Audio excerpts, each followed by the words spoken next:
someone at the office.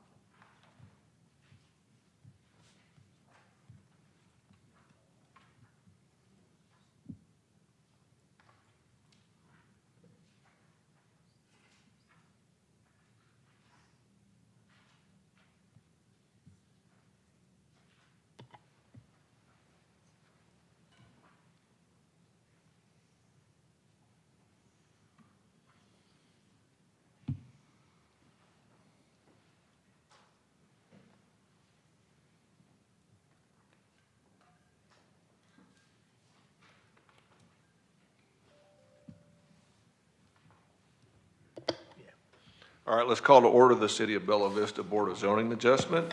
We're going to start off tonight with a quick word from staff.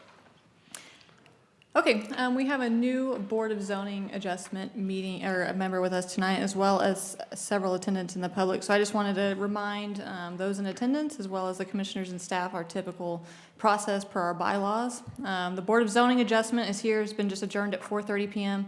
This is the meeting where they will consider variances only. This is a zoning variance from our zoning chapter of our ordinance, which is chapter 109. That's all we'll be talking about.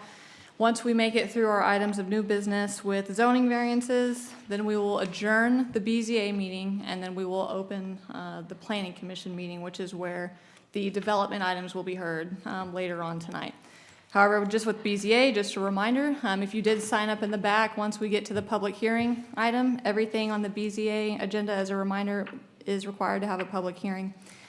Each item of new business will have its own public hearing that will follow in this order. Staff will give the staff report in 10 minutes or less. The applicant will be invited up to give their rebuttal or side of the case with 15 minutes or less.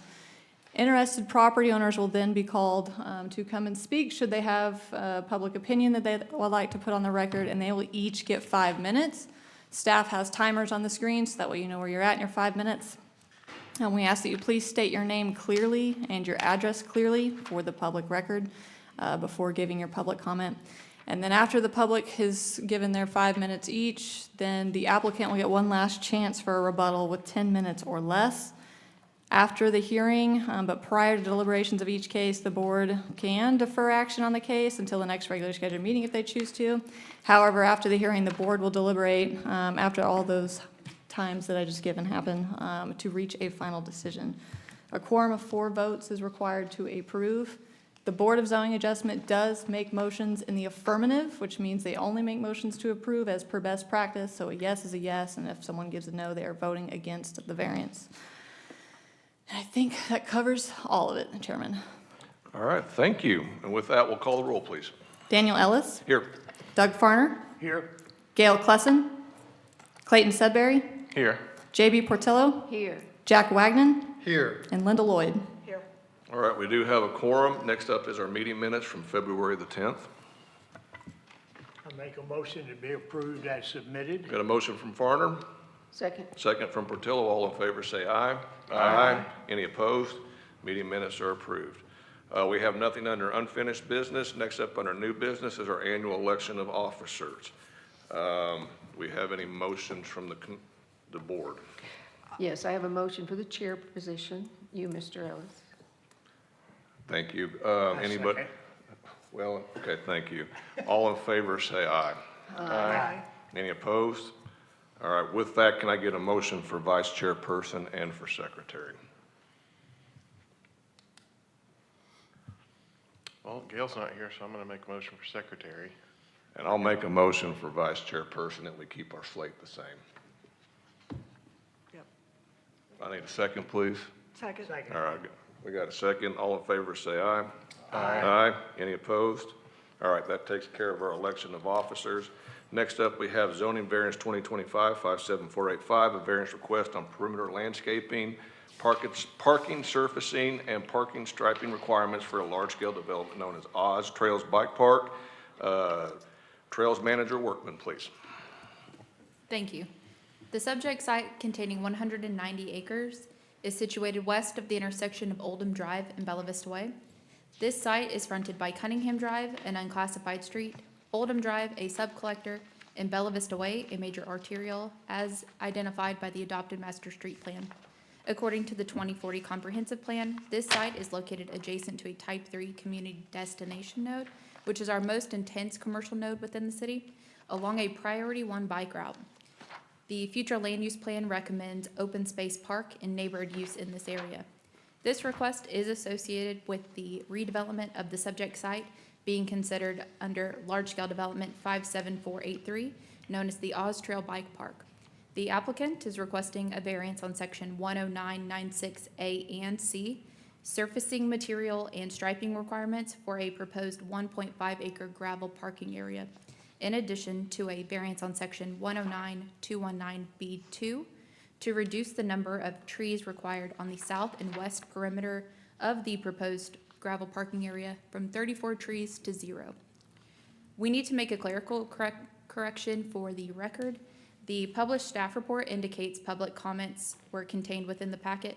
However, staff did not receive any comments specifically related to the Chapter 109 zoning variance request.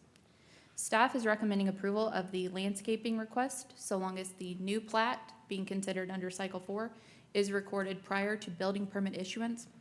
Should the Board of Zoning Adjustment approve the surfacing and striping request, staff recommend to do so conditioned upon the applicant executing a legally enforceable agreement with the city guaranteeing the paving of the parking lot or a redevelopment within 5 years of the large-scale development. Happy to take questions. Any questions for staff? Yes, sir. I don't have a question, I have a comment. In your recommendations, you're saying that there needs to be a binding legal agreement saying that they will pave that parking lot within 5 years. I think we need to add the word paving and striping so that they're both covered. Understood. I have a question about the content of this legal agreement. Like, what's the mechanism when the 5 years is up? Well, City that's, attorney. we haven't drafted the agreement yet, but basically it's going to be a requirement that they agree that they will pave it or redevelop it within 5 years. And if they don't, the agreement, which we would execute with the developer, would have some consequence, either an amount of money that it would take to pave it or some other legally binding term which would bind them to go ahead and do it or permit the city to do it Okay, thank you. at their expense. Right, thank you. Any other questions for staff? If not, the applicant will come up to the podium and state your name and who you represent, and you will be allowed 15 minutes to add to the staff report. Good afternoon, Commissioners. Taylor Lindley with Craft and Toll and Associates. Appreciate your time tonight. The items before you, both the landscaping ordinance, perimeter landscaping, and the surfacing and striping variances, we would like to present for you all to approve these variances. We agree with everything in staff's report. The existing hillside to the west of our proposed development, as you'll see on the Planning Commission agenda, is fully covered with mature native species. The boundary comes right up to the edge of this parking area and the development to the north. We don't see any reason to crowd that with new trees of lower caliper and prevent the flourishing of the existing mature trees there. All of that is intended to be preserved to the best or most practical way. All we're doing on that hillside is carving in some mountain bike trails. So the majority of them will move around the existing trees and present the ability to preserve them as they stand. In regards to the parking surfacing, the idea, this is not a phased development as we discussed during the work session a week and a half ago or so. We are presenting this as a standalone development. However, development will continue south down Highway 71 at some point in the future, and those development plans have not been fully fleshed out. We do not see a good reason to pave this permanently now, knowing that the parking area will change in the future. So that is the reason for the request. As far as the striping goes, we are proposing the wheel stops to guide parking stalls or guide vehicles to park in the correct spaces, so we don't just have a hodgepodge of vehicles in the parking lot. So the wheel stops will serve as the replacement for striping, since we aren't really able to stripe a gravel parking area. But then we are still proposing landscaping islands, typical parking lot design and requirements. other than the surface material itself. And we are agreeable to the agreement for the 5 years in some legally enforceable manner. We do believe, I'll just present this to you all, and obviously we'll discuss this more with staff and with legal. The approval tonight and the approval with this condition is the legally binding mechanism. 5 years from the date of approval of the large scale, if we do not pave the parking lot or redevelop that area within those 5 years, we would be in violation of the zoning code and would be able to be acted upon at that time. But all that to say, we are agreeable to some other form or agreement that needs to be worked out, and happy to have those conversations with staff at a later time. So I'm available for any other questions that you might have, and again, appreciate your time. Any questions for the applicant? Yes, ma'am. How will you provide ADA parking?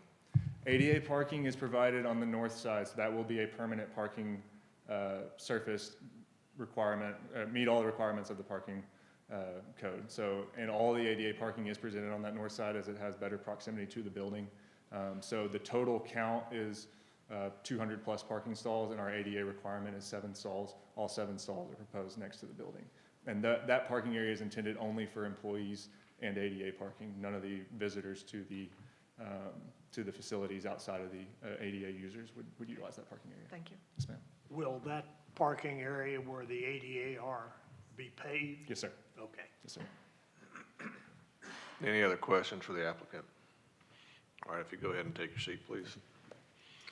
All right, at this time, we are going to go ahead and conduct our public hearing for this variance request. So if there's anybody in the public that would like to address the commission, as staff had pointed out, please come up, state your name and address, and you will be allowed up to 5 minutes to address the commission on this request.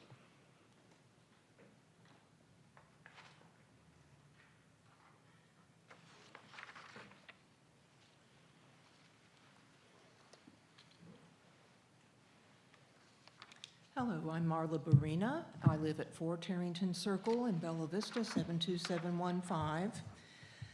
I realize that this is a variance request for perimeter landscaping, parking surfacing, and parking striping for a large-scale development known as Oz Trails. Some of my comments will have to do with that, but some of them won't specifically.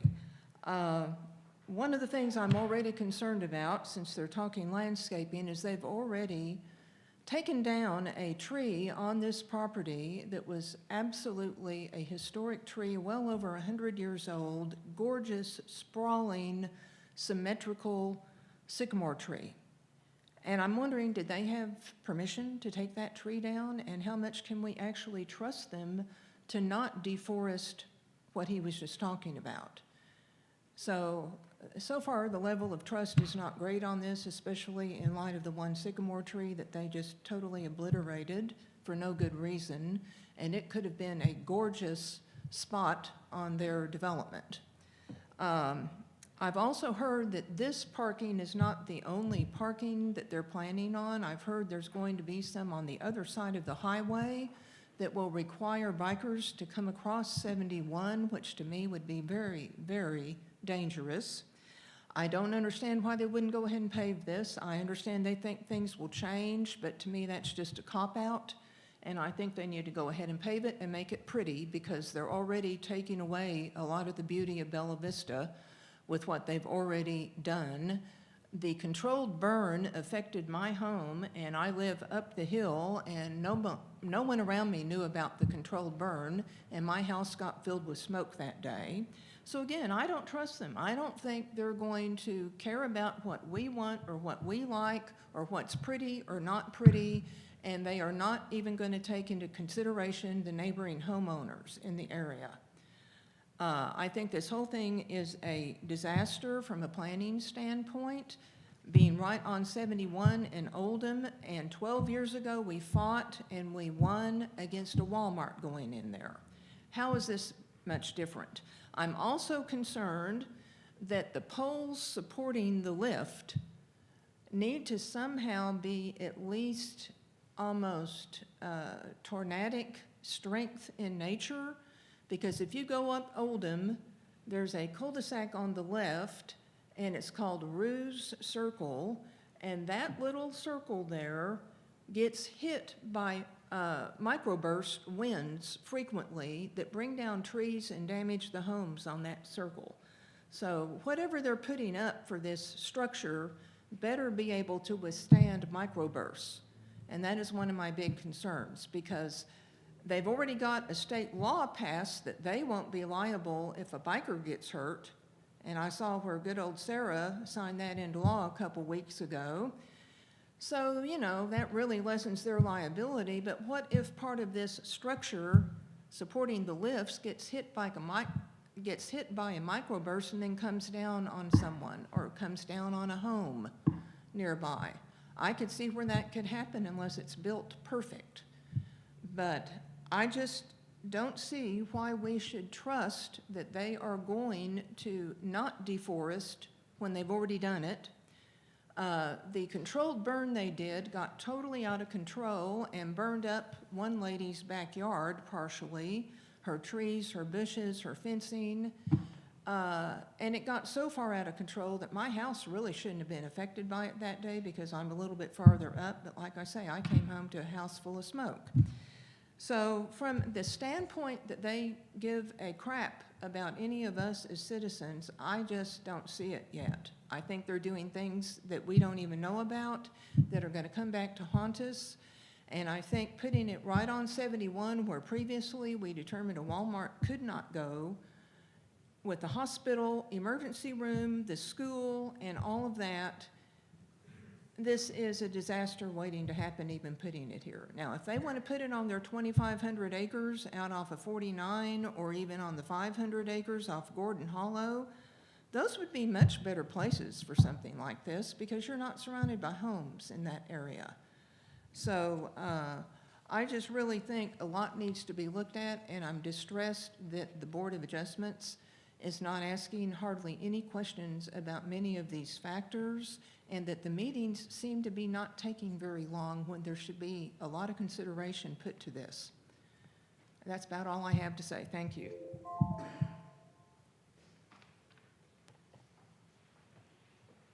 Anyone else from the public? If not, we'll go ahead and close the public hearing and give the applicant a chance. Yes, ma'am. My Need your name name and address, please. My name is Roseanne Baker. I live at 12 Flaxton Drive on the east side, 72714.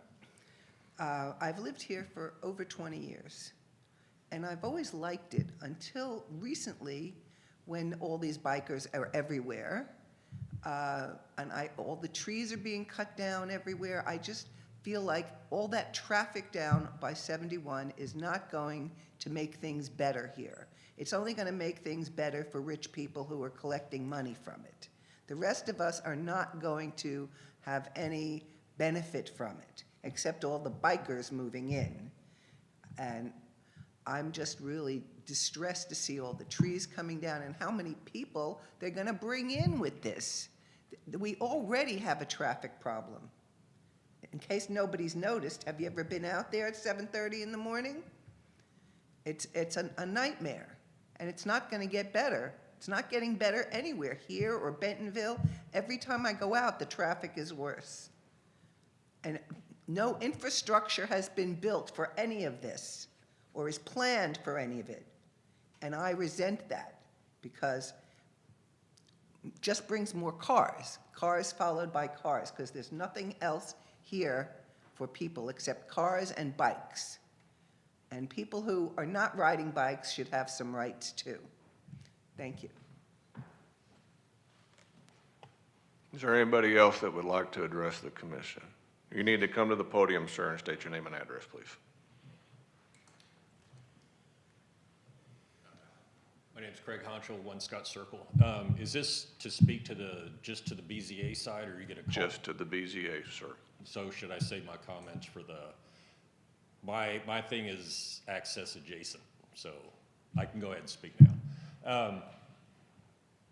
In general, I don't have a real problem with the development. The problem that I do have, to me, the elephant in the room is access. I understand if that's a 200 parking lot, you know, as was stated prior, there's gonna bring a lot of traffic into this intersection. I don't know what we're gonna do as a city when there's an ambulance trying to go northbound. We have the emergency lane pyloned off. I don't know how an ambulance is gonna get around. When you have pylons on the right side, then you have cement barrier on the left. That's not the city's responsibility. That's something that the developer should be looking at on the front end. I think we're getting a little out of order. I think we should have been seeing traffic studies,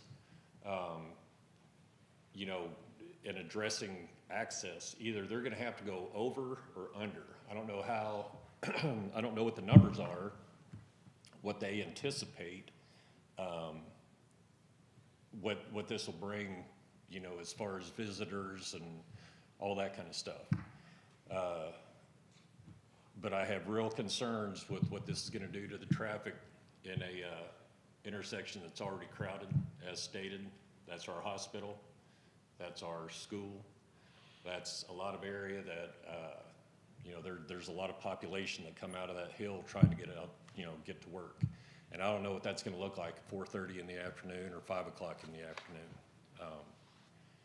You know, like I said, overall, the development from what we're seeing so far, I guess it's fine, but I think we're just taking things out of order.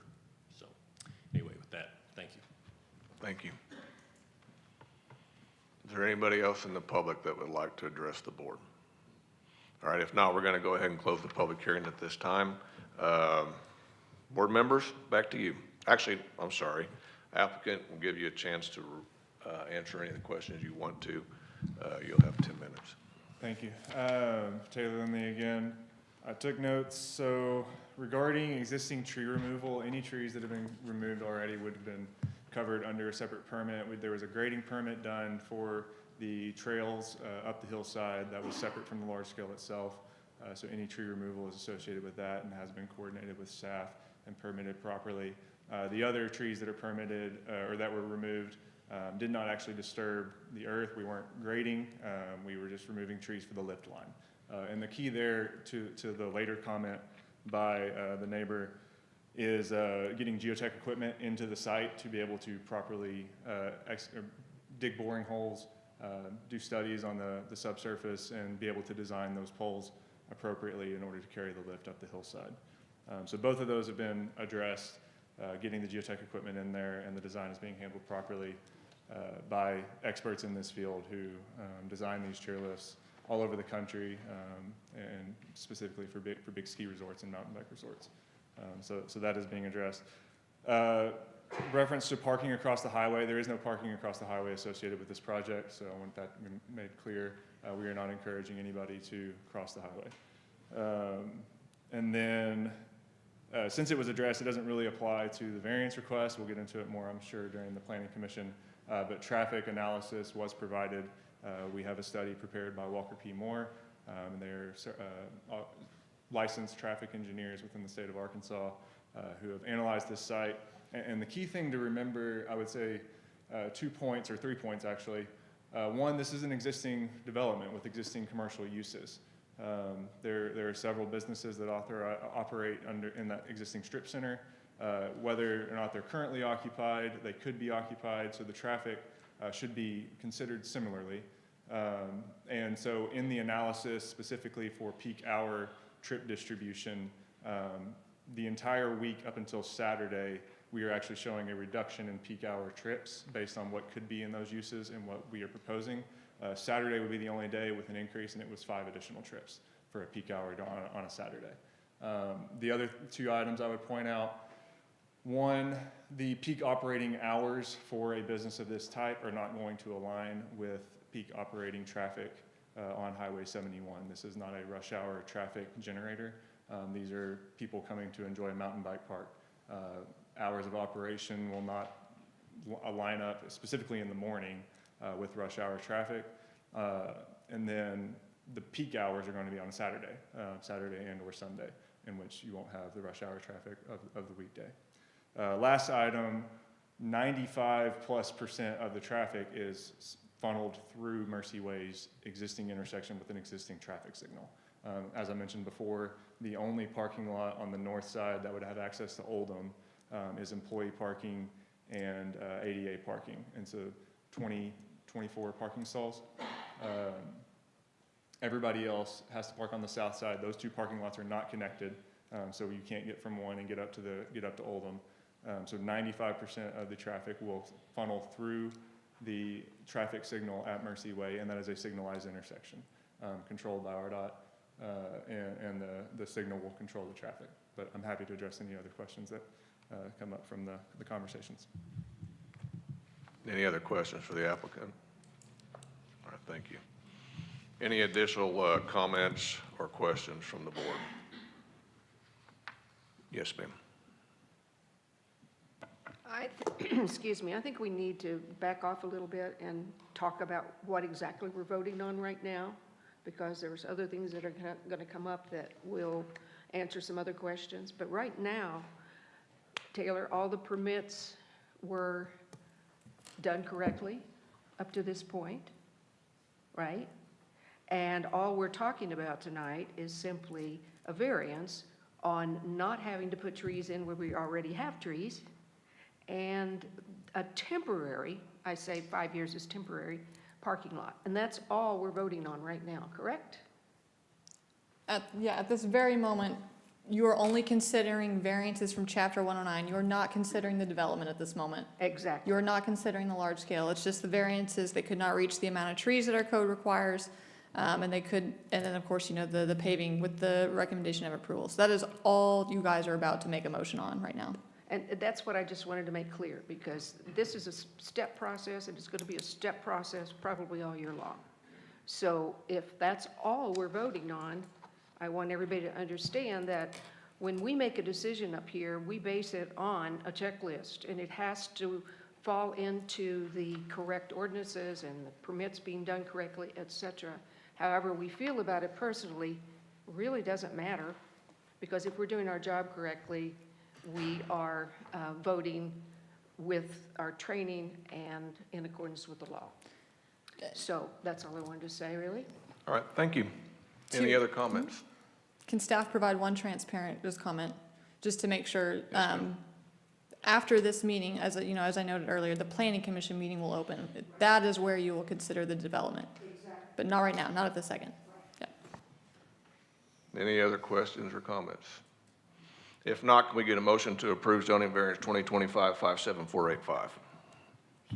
Got a motion from Farner, Second. second from Sedbury. Call the roll, please. Daniel Ellis, Abstain? Doug Farner, Yes. Gail Klesson, Clayton Sedbury, Yes. JB Portillo, Yes. Jack Wagnon, Yes. Linda Lloyd. Yes. Variance is approved.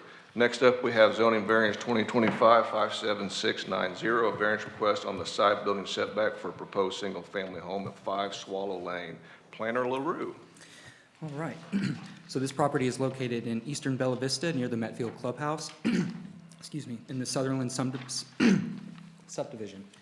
Of course, the applicable code section is zoning code section 10973C, which requires a minimum side setback of 7.5 feet established parallel to the side property lines.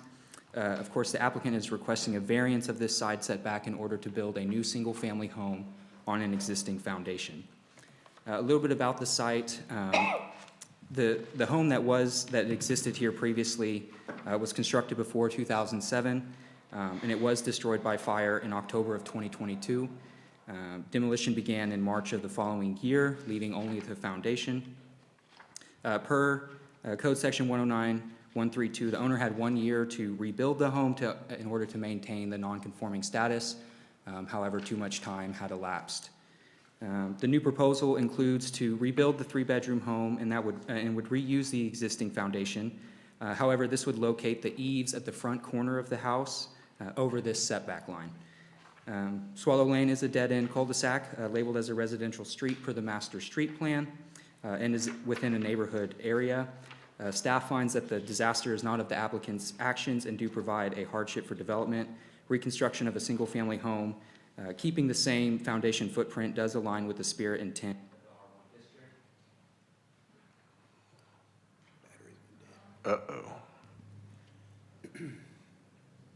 batteries don't last long, unfortunately. And they get left on all the time, that's what's happening. Yeah. Let's get him the handheld from the podium real quick so we can keep moving.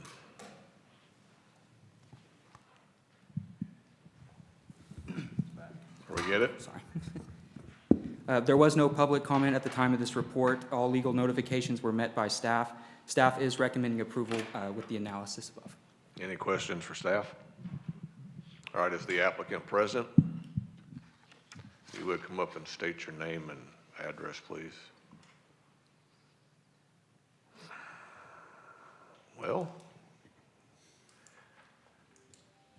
we'll go ahead and not have the applicant present. Is there anybody in the audience that would like to speak or for or against this project?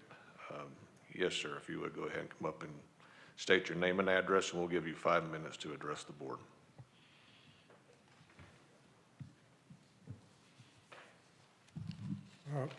Bob Rainbolt, 19 Willington Drive, 72714.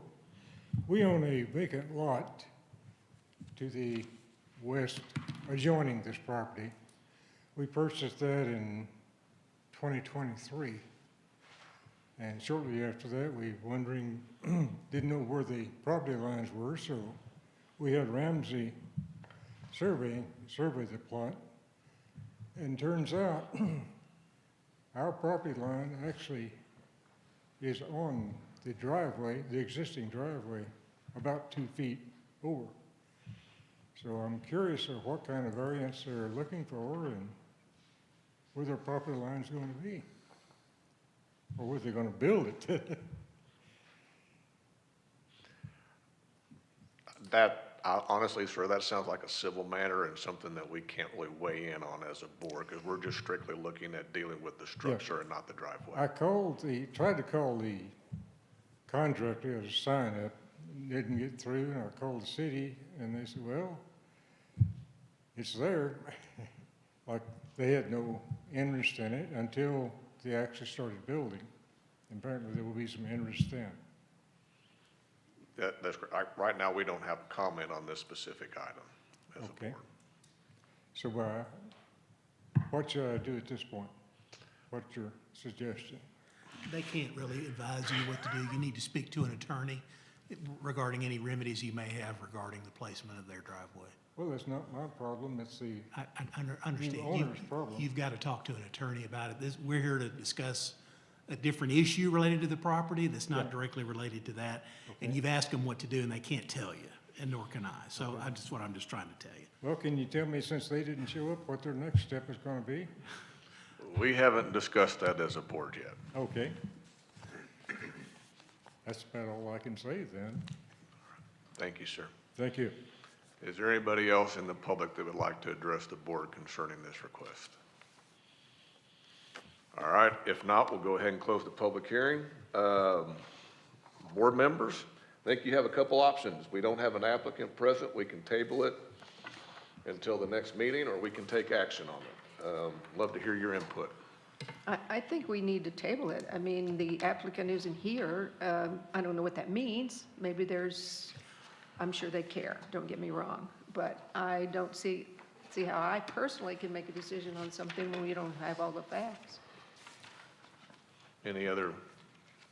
I'll agree with JD. Yeah, I agree with that as well. Okay. I vote we did table it. With that, we'll take a motion to table zoning variance 2025-57690 to our 690 to our next Board of Zoning Adjustment meeting. So moved. A second?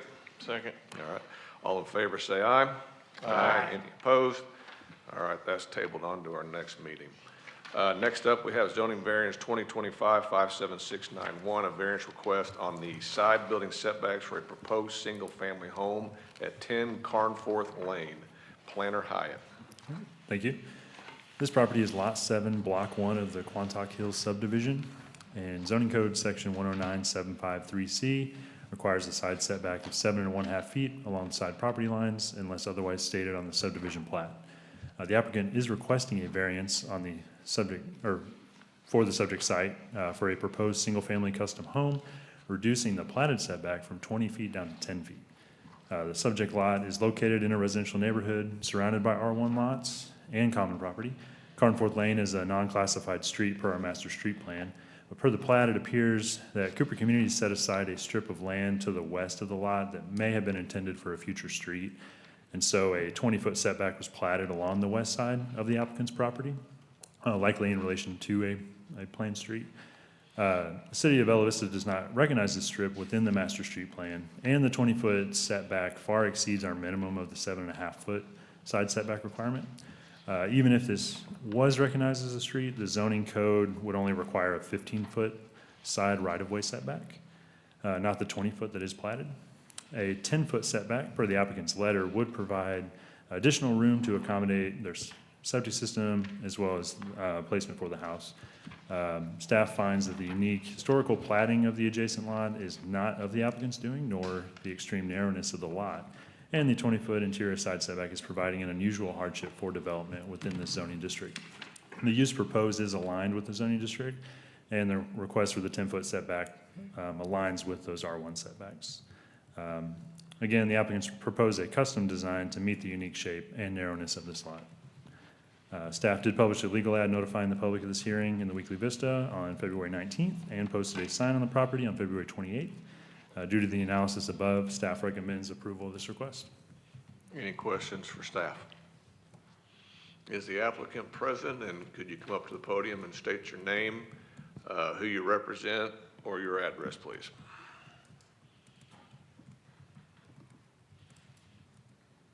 Hello, my name's Dawson Sanders. I am representing my father who purchased the lot here. They're currently in Florida at my sister's golf tournament for college, so I'll just be representing today. Do you have anything you'd like to add to the staff report? No, sir. No, sir. Okay. Any questions for the applicant? All right, if you would, go ahead and take a seat, and we'll conduct the public hearing and then call you back up. Thank you. Is there anybody in the public that would like to address the board concerning this variance request? All right, seeing none, we'll go ahead and close the public hearing, and you can come on back up to the podium if you'd like to. Sorry about that. Are there any additional questions or comments for the applicant or for staff from the board? All right, seeing none, we'll go ahead and take a motion to approve zoning variance 2025-57691. So moved. Got a motion from Lloyd. Second from Farner. Call the roll, please. Daniel Ellis, Yes. Doug Farner, Yes. Gail Cluson, Clayton Sedbury, Yes. JB Portillo, Yes. Jack Wagnon, Yes. and Linda Lloyd. Yes. All right, your request is approved. Good luck. Thank you. Thank you. Thank you. Next up, we have zoning variance 2025-57530, a variance request on the landscape screening, buffering, and bicycle parking requirements for a proposed new maintenance facility at 36 Bella Vista Way. Planner Hyatt. All right, thank you. This subject parcel is Lot 1, Block 1 of the Allied subdivision and a portion of Lot 3, Block 1 of the State Line subdivision. Regulations pertaining to this are Article 7 of the zoning code, so landscaping, screening, and buffering ensures a minimum open space and area is established as an integral part of a new development. And zoning code section 109-105 requires that bicycle parking be placed on site in a new development. The applicant is requesting variances from the subject ordinance for their proposed maintenance facility structure at the Republic Services property. At our working session, I mentioned, this project previously came through with similar variance requests from the Board of Zoning Adjustment with a different development proposal. This proposal has changed, and thus the request has changed as well. They're returning now to seek variances for this current development plan. The proposed 9.66 acre lot is zoned I-1 light industrial and is surrounded by a heavily wooded area. Future land use does show this property this area as a future park area, but staff does not find this to be applicable. Previously, this site was served by an access easement which has been dedicated as public right-of-way via a recent plat, and Bella Vista Way is a major arterial per the master street plan. Staff does find it difficult to find the request meeting the development hardships or restraints as they're not attempting to meet any of the landscaping or screening requirements. And they are requesting a blanket variance on the entire article, so meaning 0 trees or shrubs are being proposed. Similar to this, staff is unsure of the land or development constraints with providing any bike accommodations. No public comments have been received at this time. Staff did publish the legal ad in the weekly Vista on February 19th and published a sign on the property on February 28th. Staff is recommending denial as the analysis did not find all three requirements to be met. Any questions for staff? Yes, ma'am. Since you say it's surrounded by a heavily wooded area, why are you suggesting that they landscape a heavily wooded area? Well, that was, yeah, per their letter. It just, the new development requirements have that unless the variance requests would approve them not doing it. And just to add to that, the heavily wooded area that we believe that the applicant, which they can talk to this during their presentation, is the land to the north of this land, which is on the screen right now. If you look around the subject development lot, the call out for trees is much less around there. Regardless, we have perimeter landscaping requirements for our zoning code. No, they don't have to shield a parking lot from the right-of-way because they're not adjacent to the right-of-way. However, they are supposed to meet our perimeter landscaping requirements and interior landscape requirements as well. Thank you. Any other questions for staff? What was our vote when this came in previously?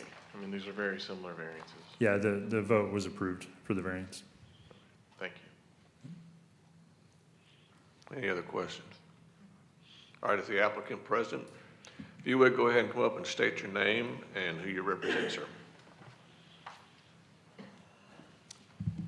Good evening, Dan Kozatek with Civil and Environmental Consultants, representing Republic, the landowner in this matter. Of the two variances being requested for the bicycle parking, the main road that comes in on Bella Vista Way is a gravel road. It's public right of way, but we didn't see a need to bring bikes down that road or even encourage bikes down that road, considering this is a solid waste transfer station and maintenance facility. So that's the reason for that variance. As far as the trees go, Christopher, if you don't mind, can you flip back? There's a better photo with the, oh, that one. That's perfect. So yeah, there are trees completely surrounding the facility. Agreed that some of those are our neighbors, of course, and we don't own that property. But we thought it best to leave as many of the existing trees as possible rather than clear trees to plant new trees. So that was the logic there. It isn't that we're against planting a few trees, but we feel that's properly screened from all four directions and is the best plan for this, leaving as much of the existing vegetation. Any questions for the applicant? I did have one question for you. Is this a facility where employees will come to work or to pick up a fleet vehicle and drive that for work or anything like that? Yes, the trash trucks, yes. So Okay. there's parking there for those. What happens if one of those folks does decide they want to ride a bike to work instead of drive a car to work? That's a good question. I wouldn't propose for them to bring a bike here and ride from here. This is a secure facility with a fence, and at the end of the business day, the fence closes, and there's a chain put on. It's not open 24 hours a day. Right. And so that wouldn't be a good spot for a trailhead, in my opinion. I'm not saying trailhead, I'm just saying if one of your trash truck drivers decides he wants to come to work on a bicycle versus a car, would that not warrant having bicycle parking in a place for him to secure his bicycle? I would say they would likely have brought that bike on their vehicle, and so they've got a place to store that bike. I bike down 71 to work. Yeah. I'm just saying they're gonna bring their personal vehicle to the facility with a bike on it, with a rack or some attachment, and they wouldn't take it off and mount the bike separately, I wouldn't think. I'm talking about commuting to work in an alternative means other than I in a see. motorized vehicle.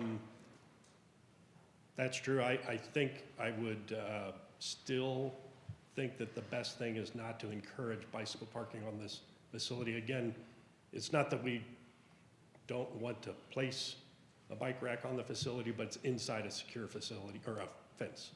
So prefer not, but if you feel that's important, we can put a bike rack in. I have a question. Yes, sir. Is there a space available to include bike parking for those that wish to commute? We could find space.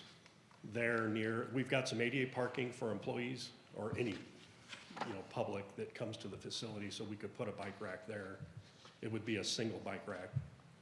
And just to clarify, the intent of the code is to provide bike parking? Yes, sir. Well, I'd like to encourage Allied to promote bike to work. Yeah, currently they don't have anybody that bikes, but that doesn't mean they wouldn't in the future. We are becoming a biking community. Okay, thank you. Any other questions for the applicant? We vote on these separately, the trees and the bike rack? I think we should. Mr. Chair, can I ask one question? Yes, sir. And the reason I'm asking is just because we just got through developing for our fire training facility, the area just south of that. Somewhere in that area is a closed landfill. Are you familiar with that? Yeah, we're aware of the letter for that, but there's no evidence of a landfill ever being created here. Oh, yeah, there is. Because we hit it when we were digging our, we thought, there's an old landfill there. I'm just gonna tell you. Yeah, what I'm saying is where we're proposing our facility. It's there's not no- on that area? You're correct. Oh, okay, all right. Yeah, we've got a Well, you're geotechnical. in the clear. I just wanted to make sure you didn't Sure. take a bulldozer out there and hit diapers. Yeah, If I we've can, got geotechnical borings that Okay. hit rock Okay. and refusal fairly 'Cause I shallow. think there's some regulatory issues on that. yes, for the large scale, Chief Sims pointed all that, so I did share that information and they confirmed they had checked. Our city attorney took us off topic for our, No, I didn't, because if that was a problem, there wasn't any need to do any of this. I understand. Any other questions or comments for the applicant? If you would go ahead and step aside, and we'll conduct the public hearing at this time. If there's anybody in the public that would like to address the board concerning these variance requests, if you would come up and state your name and address, please. All right, seeing none, we'll go ahead and close the public hearing. Sir, if you come back up to the podium. Board members, any other questions or comments? I really have a question, but mostly for staff. Is it okay to say that now? Yes, ma'am. Okay, you said 3 requirements. Excuse me, could we get clarity on what those 3 requirements are? So, didn't want to take your 10 minutes to rebut for this, but that there's 3 requirements, the zoning variant, that's fine, and there must be a development restriction that's not of the applicant's doing, so something of the land, whether it's okay. steep topography, things of that nature. Right. It's gotta be intent with the zoning ordinance, it's gotta be aligned with the intent of the creation of the ordinance, why it exists, the request has to be aligned with that. Those are your three things. Hardship of the land, it's not of the applicant's doing, the applicant did not cause the need for the variance, and then that it is aligned with the intent and spirit of the zoning ordinance. Thank you. Do you have anything that you would like to add for your 10 minutes, sir? No, sir. All right, thank you. Any other questions or comments from the board? If not, we will go ahead and take these requests as 2 separate items. We will have one for the landscape screening and buffering. If I can get a motion to approve that request. Got a motion from Farner, Second. second from Sedberry. Call the roll, please. Daniel Ellis, Yes. Doug Farner, Yes.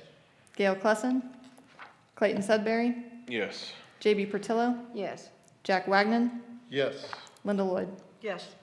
And then our second one will be a motion to approve the elimination of the bicycle parking. So we're voting for the elimination. We're voting to approve the request to eliminate Eliminate. bicycle parking, the requirement for bicycle parking on the project. I'll make a motion. Got a motion to approve from Sedberry, Second? second from Farner. Call the roll, please. Daniel Ellis, No. Doug Farner, No. Gail Clussen, Clayton Sudbury, Yes.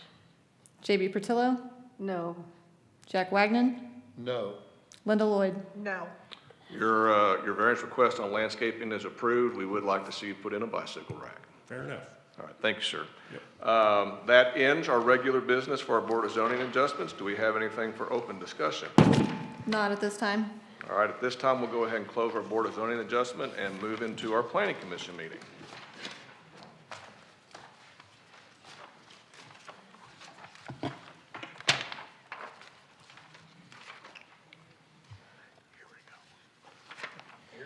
All righty, we'll go ahead and call to order the City of Bella Vista Planning Commission meeting. We'll go ahead and take a quick announcement from staff. Similar to the BZA, we just had, wanted to send a reminder to those in attendance, staff, and our now Planning Commission. We are now called to order to a Planning Commission meeting where we consider development related projects such as waivers, plats, incidental plats, preliminary plats, large-scale developments, things of that nature. Waivers are a request to waive from a development code or chapter 107. Large scale is a development permit. And then, of course, a incidental subdivision is a plat. That's where someone either combines a lot, moves a property line, or splits one lot into two or more, less than 6. We do allow public input during Planning Commission. However, this is different. Planning or public input shall only be done for this agenda specifically. We have no public hearing items on the Planning Commission agenda. So all public comment that is going to be made about anything on this agenda or anything else, you can address the Planning Commission for anything you wish, shall be done during public input. So after the minutes are voted on, all public input for this agenda or anything else needs to be done during that time. There will be no separate public hearings later on. Similar to the meeting that just occurred, you have 5 minutes or less to speak. Please state your first name and address for the record clearly. And then, of course, our bylaws ask that repetitive comments could be avoided. All input should be addressed to the Planning Commission as a whole and not to any planning commissioner specifically. Similar to the items you just heard, each item that they are going to consider tonight has approval requirements that are posted in the packet for the public to view with the staff reports as well as in front of the planning commissioners for consideration at this time.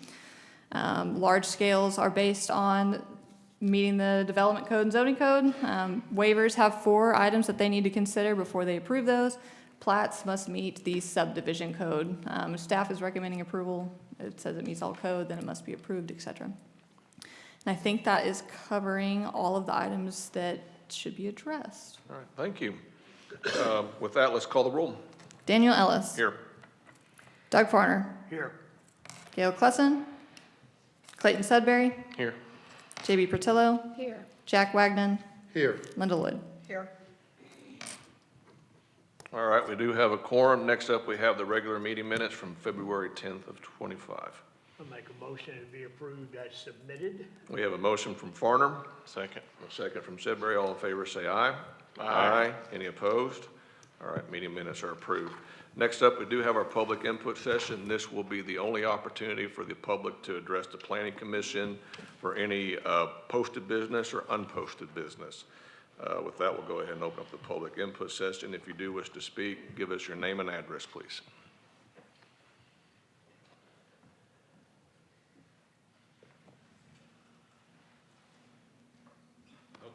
I apologize for getting this out of order. I should know better.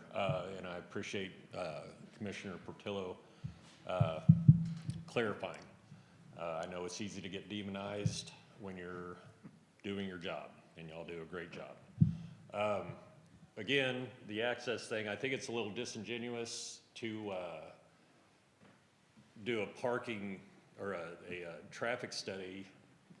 I would be curious to see how many of the existing buildings are vacant, you know, how much traffic they create. I think Domino's probably creates the most traffic I've ever seen through that intersection. I drive that intersection all the time and have never, well, I'm not gonna say never.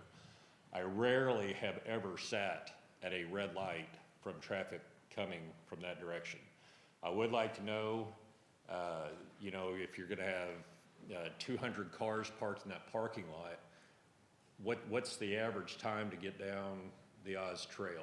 Or do people loiter when they get down there? I mean, just in the sense of, you know, just hanging out with their buddies, you know, is there a 10-minute travel time and then everybody's expected to get their gear and get out of the parking lot, so next in line? I think you're gonna have a real bad stacking problem, and then it's gonna go across the street. You know where it's gonna go. And if this development blows up, like I'm sure they're anticipating, we have exactly one shot to get this right, because it's gonna affect this community 20 years down the road. So we need to be thinking where are all these people gonna go? And that's my biggest concern. Because if we try to funnel everything through that little bitty crosswalk, and if we're being realistic with ourselves, you know where all the traffic's gonna go, where all the parking's gonna go. And we're not talking about that. And I just don't want the parking and access and everything else to be an afterthought and all the coulda, woulda, shoulda. Because I'm gonna have plenty of time with this. But I just wanted a matter of public record that those are the primary concerns for anything. It's just like the lady spoke earlier, you know, we don't have the infrastructure for this. It's not even being talked about at this point. We're talking about 200 cars parked, and, you know, it's not like people are just driving through to get a burger. They're gonna park, they're gonna populate that area, and that's how it's gonna go.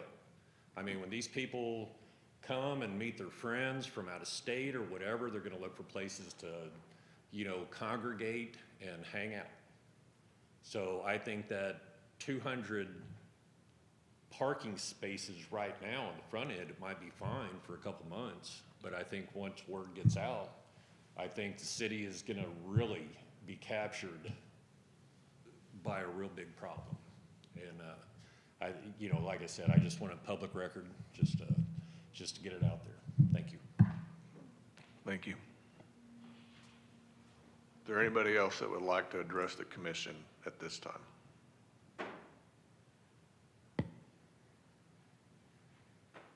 Yes, sir. You would go ahead and state your name and address for the record. Sure, Brandon Kelly, 1 Henrietta Lane, Bella Vista. I just wanted to talk about the bike park as a symbol of sort of vitality for the community. So I'm the AMP director, and so my job is to encourage people to come to Bella Vista and spend time here and spend money.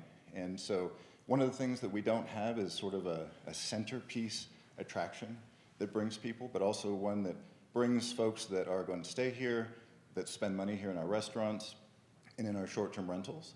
So something that's great about the bike park is that it's mainly for families, and that's really our target demographic here. I always say the people we try to attract as visitors are the folks that we would like them to live next to us as neighbors. So the bike park itself also continues to broaden our age demographic, which is great as the whole community stays vital.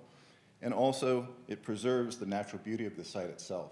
So even though it's a development, there are many kinds of developments that would be problematic, taking away the trees and the beauty, but this is one that really celebrates the natural beauty of Bella Vista. So for that reason, the AMP strongly supports the bike park and everything that goes with it. Thank you. Thank you. Anybody else that would like to address the commission?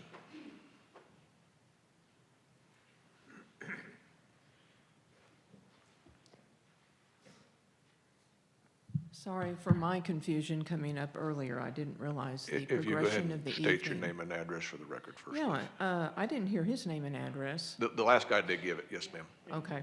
Marla Barina, 4 Tarrington Circle. This isn't very specific as far as what it says on here. Waiver request on pedestrian accommodation and parking facility design. I don't know why we're giving waivers on this stuff. To me, it's going to be dangerous. I'm not sure pedestrians are even going to be hardly accommodated at all as it is. And the parking doesn't appear to be adequate in any way for the type of events that are likely to happen with hundreds of bikers showing up. And like Craig, I'm visualizing, okay, they've run out of parking here, so now we're going to park across the way by Allen's or on the gravel lot down there across the way from the emergency room. I don't know why we're giving waivers when there hasn't been any plan put forth that shows anything to deal with all of this. That particular intersection and Oldham both are the worst in our whole city, and this is just going to make it 100 times worse. And I guess we're going to have people killed before anything is going to change with the thinking of our city regarding this. And I'm a little disappointed that no details are hardly being talked about or questioned or planned in advance for all of this. I'm just a little bewildered that you seem to think this is the best thing since sliced bread for Bella Vista. I just don't get it. I'm not against bikers, but I think this location is the absolute worst place they could possibly put something like this. And again, I'm concerned for the neighboring homeowners. I'm concerned for our population in general, just trying to make it through their day. And this is going to affect life for the average citizen here. It may be great for the bikers. It may be great for the recreation. But I'm getting ready to have my feet operated on, and I won't even be able to walk for 8 weeks. And there's a lot of us in the community that will not benefit from this one iota. People over the age of 60, 65, 70, if you have any mobility problems at all, this is not going to give us a place to walk. It's not going to give us a paved surface to walk on, similar to what Lake Bella Vista used to offer us. So they aren't offering the average citizen that is a little bit older, that isn't a biker, and many of us moved here years ago before any of this was part of Bella Vista. I'm not necessarily against bikers, but somehow we need to figure this out a little bit better than we are at this point. That's all I have to say. Thank you. Thank you. Is there anybody else that would like to address the commission? All right, seeing none, we'll go ahead and close the public input session. We have nothing under new unfinished business. That takes us to new business. First up, we have the annual election of officers. Commissioners, I'd like to make a motion that we retain the existing officers. we got a motion from Lloyd to retain our existing officers. Second. A second for Petrello. All in favor, state aye. Aye. Any opposed? All right, we'll keep our slate the same. Next up, we have waiver 2025-57487 and large scale 2025-57483. Trails Manager Workman. Thank you. Since the work session on the 27th, the applicant has satisfied all of the outstanding technical review comments that staff had for them. The scope of this project includes a redevelopment of the subject site with a demolition of the existing structures and a construction of a 16,682 square foot mixed-use commercial building, a bicycle lift, pedestrian accommodations on Cunningham Drive and along Bella Vista Way through the subject site, 2 parking areas containing a total of 236 standard parking spaces and 7 ADA spaces with sanitary sewer and water utility improvements. The applicant has requested a waiver of section 107-250M for the pedestrian accommodations that are required along Oldham Drive, in addition to a waiver of section 107-314A and C, surfacing material and striping requirements for the proposed 1.5 acre gravel parking lot area. The public comments received by staff have been included in the agenda packet that was published. Like the zoning variance, the staff is recommending approval of the large-scale development so long as the new plat that's under consideration during cycle 4 is recorded prior to the building permit issuance. Should the Planning Commission approve the waiver request, we recommend to do so conditioned upon the applicant executing a legally enforceable agreement with the city guaranteeing the pavement and striping of the parking lot or a redevelopment within 5 years of the large-scale development approval. Happy to take questions. Any questions for staff? If not, would the applicant come forward and state your name and who you represent, and we'll allow you to make any statements that you would like to. Thank you again. Taylor Lindley with Craft and Toll. So regarding the large scale itself, we do have the 2 waiver requests before you. I won't belabor the gravel parking one any longer. Just the same comments as before during the variance item. If you have any further questions on that, I'd be happy to take them. Regarding the pedestrian accommodations along Oldham, Oldham Drive is, as mentioned already during this meeting, a very steep, tough to navigate terrain in a vehicle. We don't feel it's appropriate to provide a sidewalk and encourage pedestrians to walk down this roadway. Very windy, very steep, fear of vehicles veering off course and injuring a pedestrian. So that's the reason for the request. I will point out one of the allowances for this design waiver in the code is a little bit further down in that code section. It specifically references terrain, topography, and preservation of trees along a right-of-way. So both of those would apply here, as well as the public health, safety, and welfare in this case. Beyond that, I did want to address the comments made, try to add some more clarity to the traffic situation. As I stated before, the traffic study was provided. You all are able to review that at your liking, and I can provide clarification on any of the items in that traffic report if you would like. We did study the impact of it independent of the existing strip center, so I don't want to try to act like I'm present it as if it's fully occupied. I wanted to just present it as if it were fully occupied, this would actually be a reduction in trips generated. But independent of the existing strip center, the peak hour is still a Saturday, and it's still just 76 total trips during a peak hour. That falls under the threshold for the requirement by code of 100 during a peak hour and that's a single directional trip, so entering or exiting. Regarding the full day, the same caveat applies. I believe it's 700 or 750 for the average daily traffic, and we are, according to the traffic study, closer to 630 and 650 for an average day, and that is specifically Saturday. That is not any other day of the week. So I wanted to clarify those two items. I do appreciate the comments related to that, but I wanted to make sure that was clarified. And then regarding how the bike park operates itself, it is a ticketed attraction. So individuals do have to pay to utilize the chairlift. This isn't like the rest of the trails within Bella Vista. And so this isn't one, the reason I bring that up, it isn't one that an individual would come to utilize and traverse to another trail within Bella Vista. It's one that they would come to and stay at for a few hours at least. It would operate similar to a ski lift. You show up to a ski resort, you buy your lift ticket, and you utilize the trails that are served by that ski lift for the duration of your time there. So it isn't something that someone's going to show up to utilize and leave within 10, 15 minutes. They're going to stay there for a few hours, which is further backup for the reason the peak hours, specifically during the week, we're in the 34, AM peak is 25 trips generated, and then PM peak is 34 trips generated during a single hour. And then the Saturday, as I mentioned, that's the 76, all under the threshold required by code. So wanted to provide those items of clarification. I think that's all the notes that I have. So if there are any questions, happy to address them. Any questions for the applicant? In terms of the building itself, what are the uses that you're proposing inside that building? There will be a restaurant is a loose term. It's a walk-up bar, a walk-up ordering station intended for the guests of the park and the lift itself. It is not closed off, but the majority of the traffic for that restaurant would be lunch hour for the bikers on the lift or utilizing the park itself.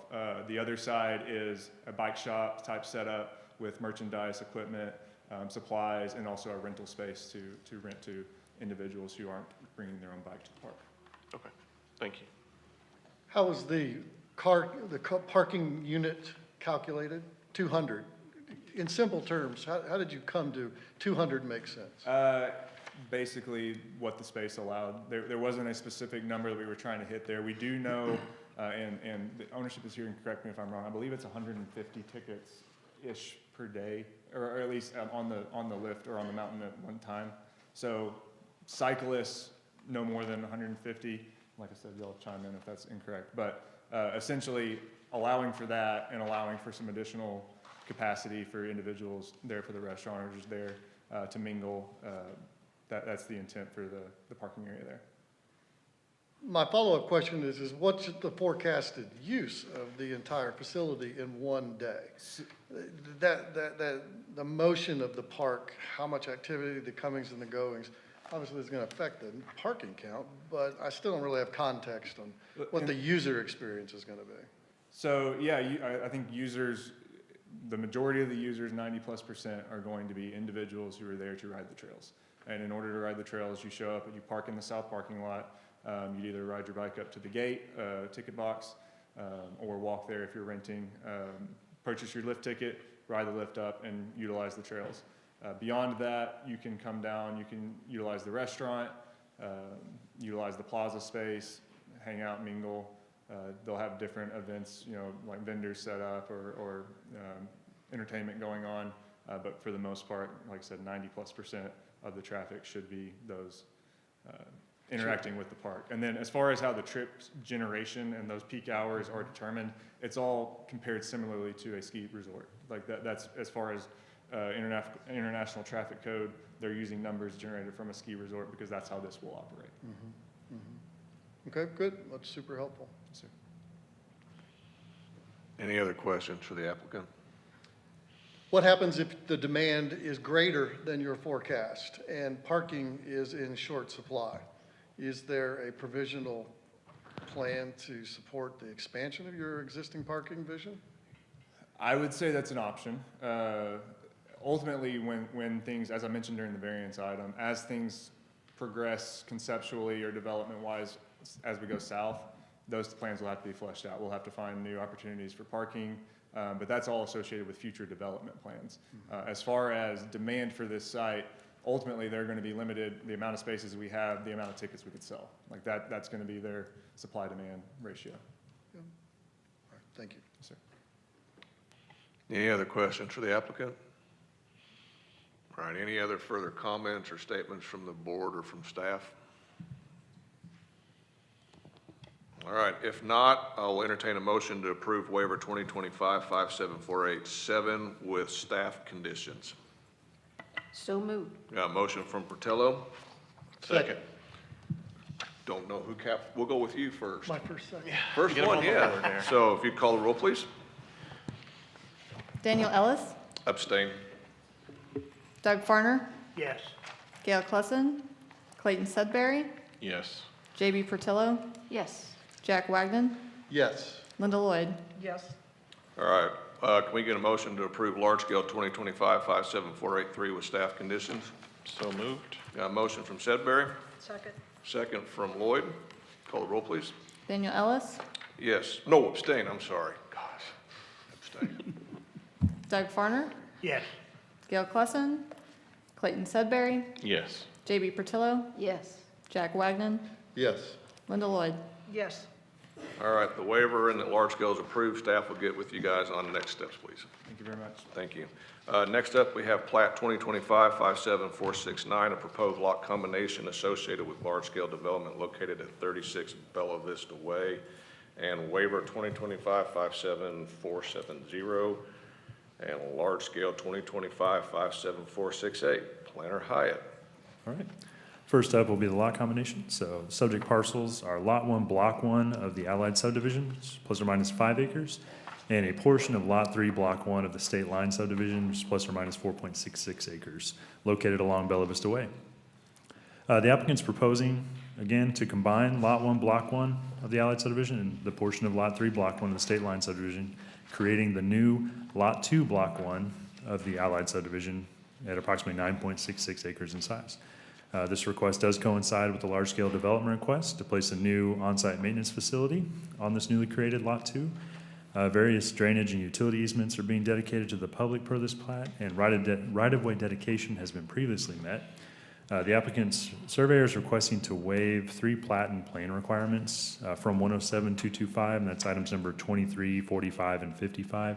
There's a letter attached in your packet calling that out. The reasoning was that with the associated large scale, those items are included on the site plan in that. So there was a redundancy there.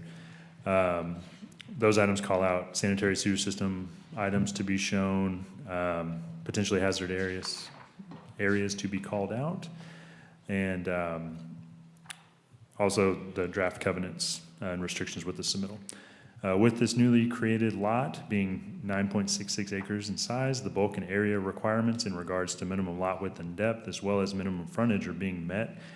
Bella Vista Way is a state highway, and major arterial is classified on the master street plan. However, this property is located on an unclassified dead-end gravel road connected to Bella Vista Way that is utilized solely for the Republic Services trucks and the Bella Vista Animal Shelter. No public comments been received at this time. No outstanding technical comments. Due to the analysis above, staff does recommend approval of this request. Any questions for staff? If not, do we have the applicant present? If you would, go ahead and state your name and who you represent for the record, and we are covering the plat, the waiver, and the large scale. Thank you, sir. Dan Kozatek with CEC again. Yes, so on the plat, it's going to combine the two lots, make it about 9.66 acres. It's what we need to build this facility. As far as the waiver goes, we just don't want to encourage any public traffic to this facility. It's a dangerous situation. Okay to put the bike rack for the people who work there, right? But not for general public is how I view that.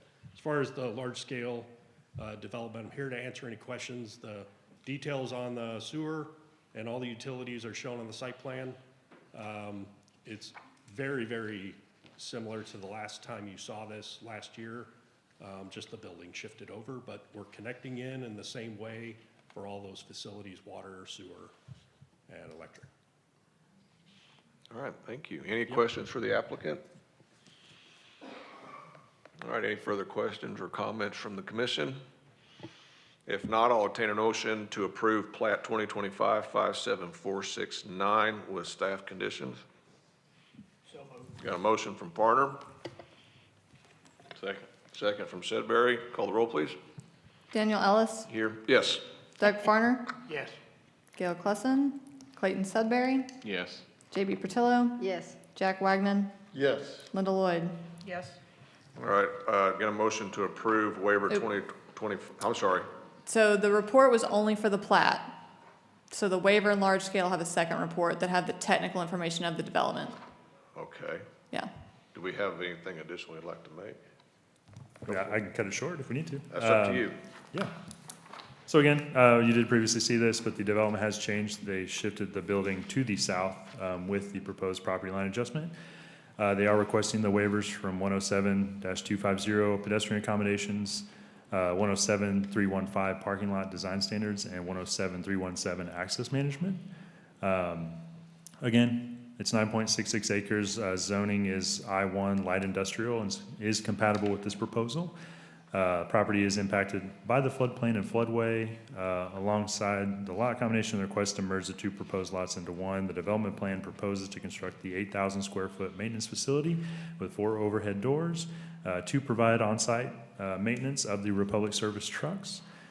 This proposed structure is a prefabricated steel and truss building along with a 20 foot by 20 foot concrete cart wash area adjacent to the building.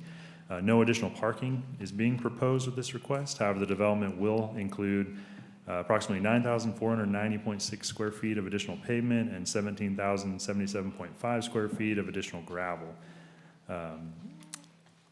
Due to the amount of waivers and variances, staff didn't have a recommendation at this time. However, due to how the Board of Zoning Adjustment meeting went earlier today, staff just remind you, the current development before you does not meet the zoning code, so should you approve this, staff is recommending that you do so with the condition that they provide bike parking with your motion, if you should make that motion. Thank you. Any additional questions for staff? Or anything you'd like to add to the staff report, sir? No, sir. Any questions for the applicant? All right, with that, can I get a motion to approve waiver 2025-57470 with staff conditions? So moved. Got a motion from Parner, Second. second from Sedbury. Call the roll, please. Daniel Ellis, Yes. Doug Farner, Yes. Gail Cluson, Clayton Sudbury, Yes. JB Portillo, Yes. Jack Wagnon, Yes. Linda Lloyd. Yes. Thank you. The waiver's approved. Can I get a motion to approve large scale 2025-57468 with staff conditions and bike parking? So moved. Got a motion from Portillo, Second. second from Farner. Call the roll, please. Daniel Ellis, Yes. Doug Farner, Yes. Gail Cluson, Clayton Sudbury, Yes. JB Portillo, Yes. Jack Wagnon, Yes. Linda Lloyd. Yes. All right, thank you. The waiver and the large scale is approved as conditioned. Thanks, sir. Thank you. Next up, we have waiver 2025-57693, a waiver request on access management required associated with the proposed large scale in our planning area and large scale 2025-57496. Before we submit this to staff, the Commission does need to make a decision on how they want to proceed since we did not have a representative to discuss the project at our work session. So commissioners, how feel you since this project was not represented during the work session? Is there a representative we ought to here table now? I'm Is sorry. a representative here now? I haven't asked the question. It really, we just have to deal with, Okay. you know, we weren't able to discuss the project at all Right. with the applicant during the work session. I'm for tabling simply because we haven't had enough time to really ask the questions. I would agree with that. But Yes, ma'am. since this is in the planning area and not in the city, all we're talking about is the driveway, correct? I'm not real sure. No. So the development code oversees drainage, grading, access management, parking facility design, not just the driveway. Okay.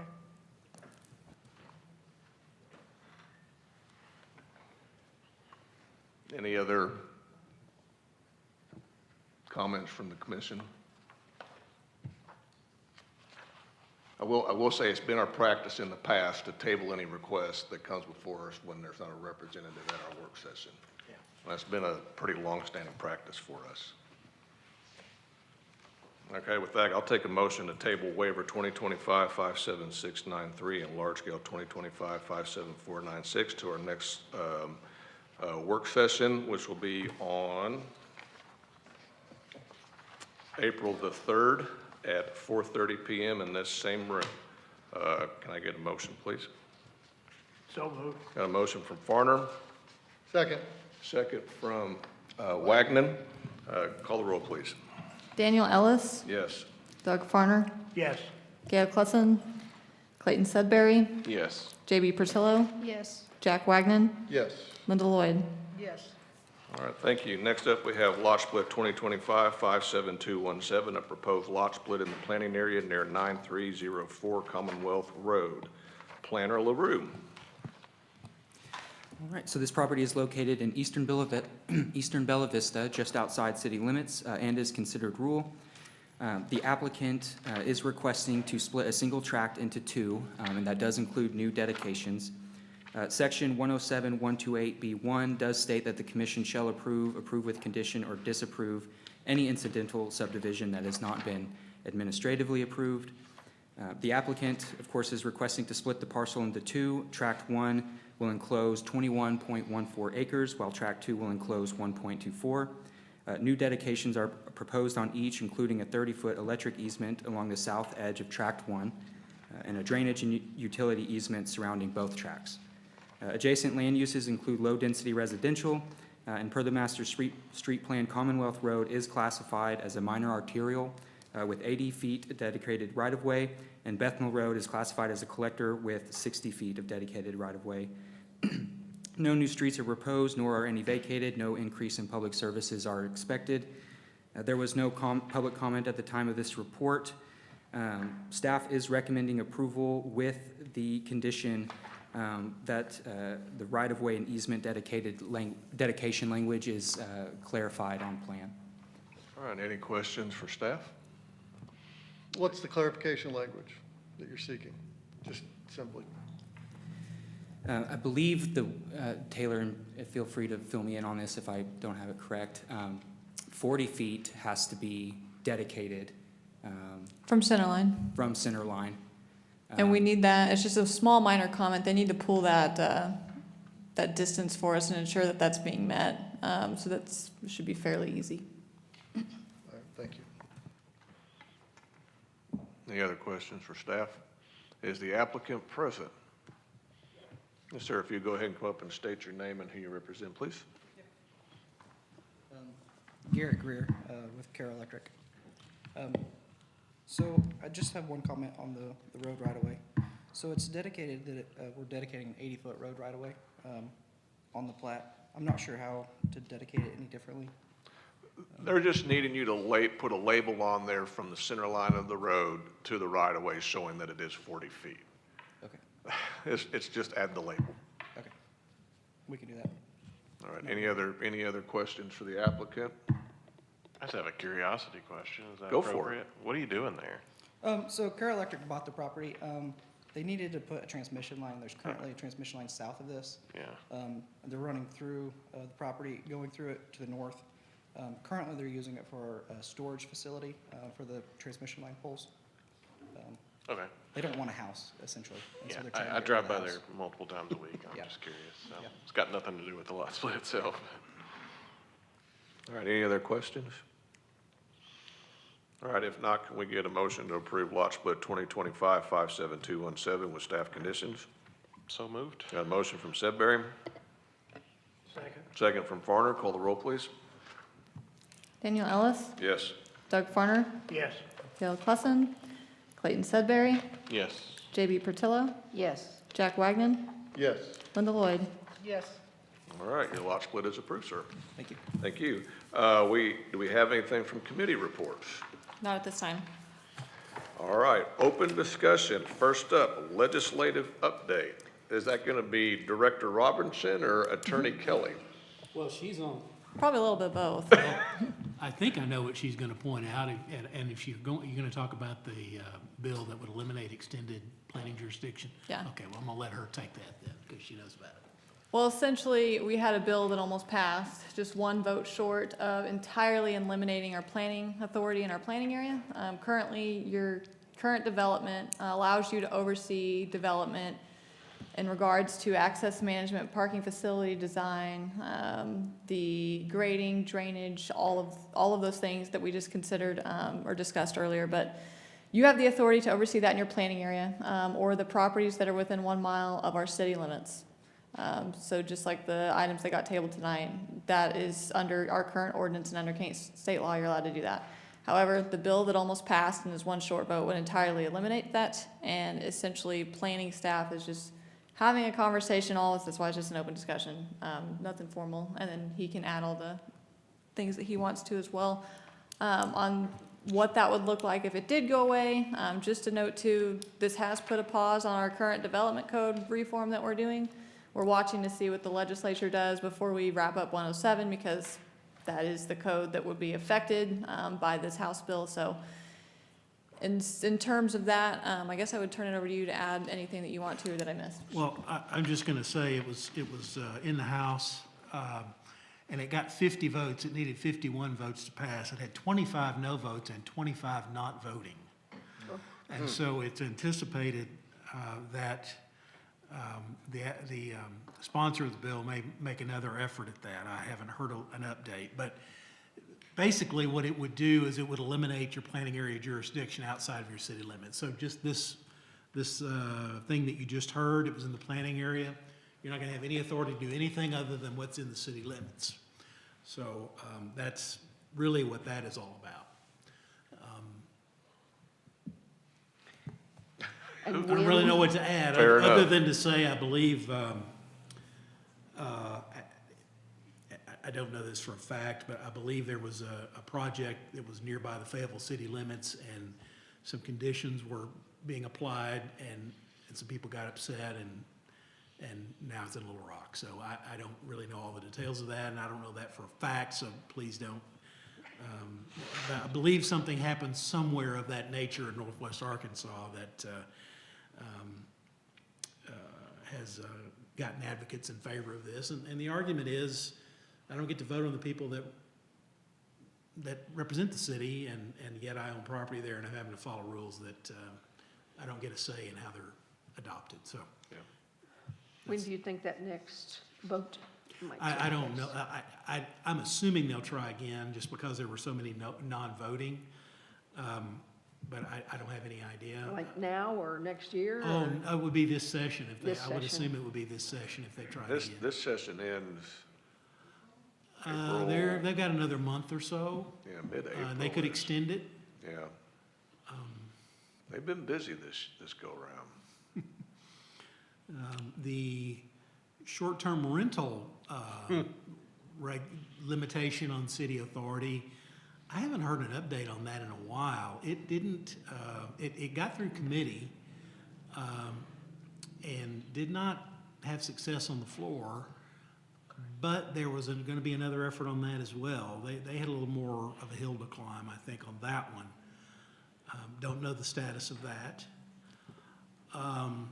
This isn't directly related to your work, but I'll go ahead and say it because it does affect cities. There's a real push to eliminate a city receiving a portion of county sales tax in turnback. That could have implications, and that could have serious financial implications for the city as a whole, but that's just another legislative issue cities are dealing with. I can't think of another plan. You know some more planning ones? Really, all the kinds of planning stuff. area is the big one. Yeah. There was an ADU, an accessory dwelling unit that was Yeah. filed, but doesn't necessarily affect ours. Our code's already kind of aligned with what they're trying to do in the state. We would have to make some tweaks, but not as major as repealing the entire thing. Our code's kind of already allow ADUs by right. We would have to increase the size, I think, because the bill says 75% of the living main, I think, just recalling from memory. We already allow up to 50%, so that'd be a minor tweak in that. Really, I think the main thing that planners are kind of speaking to their planning commissioners about and staff and whatnot is really the planning area bill repeal, so. I did hear they suspended the rules and they're allowed to file a bill right up to the day of closing the session. Really? Yes, sir. I didn't know they did that. Yeah, they did. So they're allowed to file a bill right up to the last day. I haven't heard anyone say this, but extraterritorial jurisdiction has been in place since the late 50s, early 60s as part of the state mechanism that authorized planning in general. And of course, the theory is that you'll have major subdivisions being built right on the edge of the city limits without any rules that the next door city would require. And then naturally, those people would want things like police protection and fire protection from the city, or they might seek annexation, and then the facilities were not built to a standard that the city would require in order to be accepted. And they'd have to be retrofitted, or it would be an expense to the remaining taxpayers of the city to have to, make sewer pipes bigger, or streets wider, or water pipes bigger, whatever it might be. And so it was always deemed to be appropriate to have cities have some say about those areas because they're so likely to become part of the city. And no one's really advocating that down in Little Rock. I haven't heard that yet, but that's the theory behind it, and there's a certain degree of sense. And like I said, I do understand if you own property that's not in the city, why am I having to go to that city to do anything? There's a degree of common sense to that as well. So we'll see. Thank you. Anything else on legislation? All right. Director Robertson, I believe you have a short statement on our new commissioner, Mr. Jack Wagner. Yeah, I would just like to welcome him to the Planning Commission officially. He did attend in good sport to our work session to gather information. He is here tonight, officially at his first meeting. Did just want to kind of give a brief introduction to him. He comes to us with a bachelor's in political science, master's degree in marketing. He has over 25 years of business-related experience, includes land use planning, multifamily residential development, as well as other development. And he's very active with looks like the building association, especially now that he's here in Arkansas, which I'll let him kind of talk about his history and where he comes from and where he's developed prior. But he's currently involved with the National Association of Home Builders as well.